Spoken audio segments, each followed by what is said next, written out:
I'm going to show you how to adjust the neck relief on your bass. Kind of an easy way. If you don't have a luthier to take it to, or if you don't have the money, or if you're at a gig and things just aren't happening the right way. And here's some simple ways to do this. And these are things that I do myself. So what we have is a very, as you can see, a very close up of the E string at the 8th and 9th fret.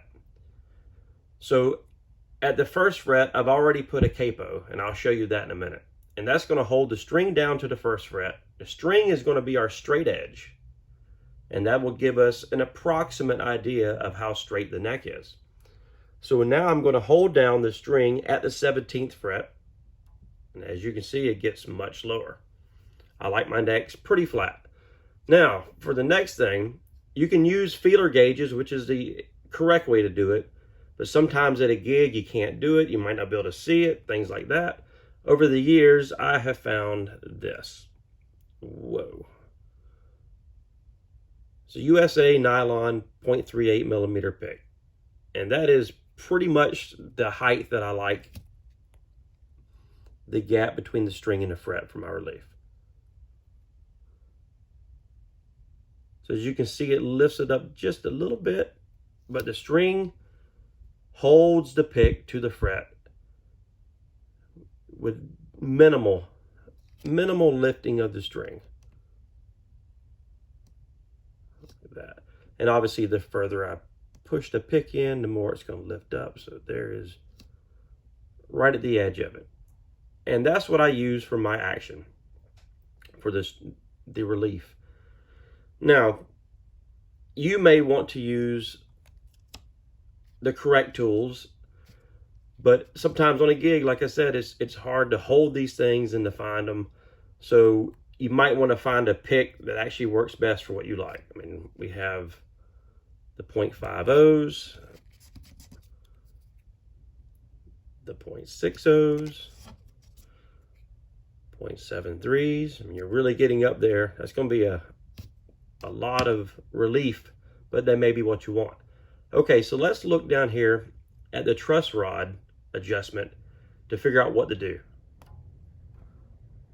That looked cool. Okay. So what I want to show you is sometimes you may not have a capo.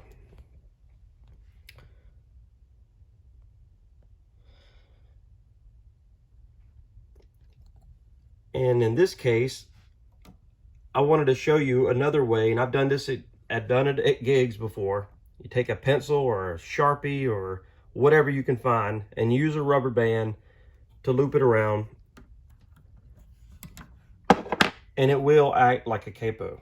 You just want something just enough to hold the string to the fret, and that's pretty much it. So now, as far as the truss rod adjustment, let's take a quick look at that. It's pretty easy. If you're only moving small amounts to adjust your relief, if you want the string closer to the fret, which would be less relief, you would put your Allen wrench into the truss rod and you would push it over toward the E string. And that's going to bring the neck straighter and make less of a gap between the string and the fret. And if you would like more of a gap between the string and the fret, you would take the Allen wrench and you would move it over toward the G string, and that'll cause the neck to relax, some back bow, and you'll have more of a gap. It's pretty simple, and it really depends on what you want.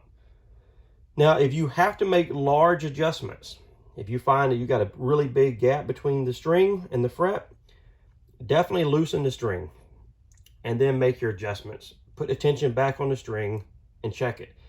If there's a lot of gap you're having to make up, you may want to wait a little bit for the neck to settle, depending on the quality of the instrument. And that's really it. I think it's pretty easy. There is a more scientific way to do it, but sometimes when you're at a show, on a gig, you have to do what you have to do. And look at my messy workbench. All right, I hope this helps.